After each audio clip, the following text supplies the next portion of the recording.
देखिए, जहाँ तक जेपी नड्डा का ये बयान है, तजुर्बे के हिसाब से उन्हें दिया जाएगा पद। तो तजुर्बा तो उन्हें मुख्यमंत्री पद का है, तो मुख्यमंत्री पद दिया जाना चाहिए। तो ये कुल मिलाकर देखा जाए तो कहीं ना कहीं उसको ढकने छिपने की कोशिश है, एक नाकाम कोशिश। इतना समझ लीजिए कि भारतीय जनता पार्टी ने ये जो चेहरों के तौर पर बदलाव किया है, ये दरअसल जो है एक बड़ा खेल है। और बीजेपी के भीतर जो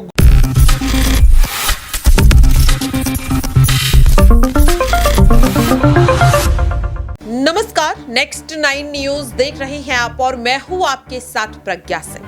5 राज्यों के विधानसभा चुनाव जिस तरीके से हुए, जिस तरह से भारतीय जनता पार्टी ने तीनों राज्यों में नए चेहरों को सबसे बड़ी जिम्मेदारी दी, इसके बाद विपक्ष हो या आम जनता, हर किसी के मन में यह सवाल था कि अब उन दिग्गज नेताओं का आखिरकार क्या, जिन्हें मुख्यमंत्री के तौर पर देखा जा रहा था, चाहे छत्तीसगढ़ में डॉक्टर रमन सिंह हो, मध्य प्रदेश में शिवराज सिंह चौहान हो या फिर राजस्थान में वसुंधरा राजे सिंधिया हो।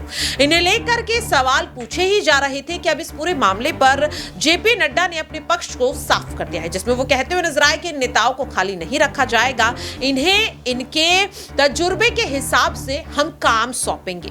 तो यहाँ पर आखिरकार वो काम क्या हो सकता है? क्या वाकई में अब इन्हें दिल्ली की तरफ रुख करवाया जाएगा? क्योंकि अगर बात करें शिवराज सिंह चौहान की, वसुंधरा राजे की, तो तमाम नेता समय समय पर यही कहते हुए नजर आए कि इन्हें राज्य स्तर तक ही सीमित रहने दिया जाए। लेकिन अब जिस तरीके से इनकी जिम्मेदारियां, इनकी शक्तियां छीन ली गई हैं, तो अब ऐसे में जेपी नड्डा के इस बयान के क्या सियासी मायने निकाले जा रहे हैं, इन्हीं तमाम चीजों को समझने की कोशिश करेंगे। मेरे साथ अबरार हैं।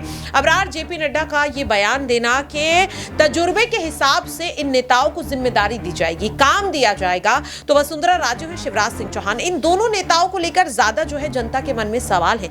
क्या लग रहा है जेपी नड्डा के इस बयान के क्या कयास यहां पर लगाए जा सकते हैं? देखिए, जहाँ तक जेपी नड्डा का ये बयान है, तजुर्बे के हिसाब से उन्हें दिया जाएगा पद। तो तजुर्बा तो उन्हें मुख्यमंत्री पद का है, तो मुख्यमंत्री पद दिया जाना चाहिए। तो ये कुल मिलाकर देखा जाए तो कहीं ना कहीं उसको ढकने छिपने की कोशिश है, एक नाकाम कोशिश। इतना समझ लीजिए कि भारतीय जनता पार्टी ने ये जो चेहरों के तौर पर बदलाव किया है, ये दरअसल जो है एक बड़ा खेल है। और बीजेपी के भीतर जो गुजरात लॉबी इस वक्त कहीं ना कहीं सक्रिय हो चुके हैं, और इसका ये मतलब निकाला जा रहा है कि दरअसल जो है उन तमाम चेहरों को जो अपने ख़त को लगातार बढ़ा रहे हैं या फिर भाजपा में उनकी एक अलग फैन फॉलोइंग बन रही है, उसको साइडलाइन किया जा रहा है। और इस लिस्ट में लगभग तमाम चेहरों को जो धकेल दिया गया है किनारे में। मात्र अगर देखा जाए तो उत्तर प्रदेश में योगी आदित्यनाथ ऐसे चेहरे हैं वाहिद जो इस वक्त बने हुए हैं। तो मुझे लगता है कि ये बयान जो जेपी नड्डा का है, दरअसल ये बयान भले ही आपको जो है ये बयान अलग तरीके का लग रहा होगा, लेकिन इतना तय है कि इनका ये बयान मात्र इस बात को ढकने छिपने के लिए है कि पार्टी में बगावत नहीं होगी, उन तमाम नेताओं को जो है नाराज़ नहीं रहने दिया जाएगा, उनको जिम्मेदारी दी जाएगी। लेकिन क्या जिम्मेदारी मिलेगी?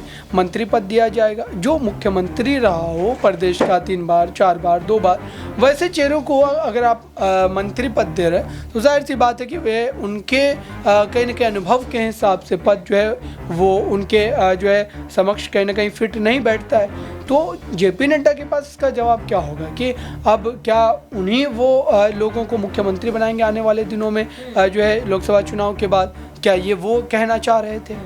बिल्कुल, देखिए वाकई में जेपी नड्डा की खामोशी को लेकर भी सवाल बार बार सामने आ रहे थे, और अब इस बयान के बाद भी सवाल सामने आ रहा है कि वाकई में इन नेताओं को कोई बड़ी जिम्मेदारी देने के बारे में पार्टी सोच भी रही है, या फिर लगातार लगाए जा रहे बगावत को लेकर कयास उन्हें शांत करने के लिए जेपी नड्डा ने ये बयान दिया है। और सिर्फ जिस तरीके से अबरार ने कहा कि उस तमाम बगावत के सुरों को यहाँ पर खत्म करने के लिए ये लीपापोती करने जैसा एक बयान जेपी नड्डा द्वारा दिया गया है। इस पूरी रिपोर्ट को लेकर क्या सोचते हैं आप? कमेंट बॉक्स में हमारे साथ शेयर कर सकते हैं। फिलहाल के लिए इस खास रिपोर्ट में इतना ही। बाकी की तमाम अपडेट्स के लिए आप देखते रहिए नेक्स्ट 9 न्यूज।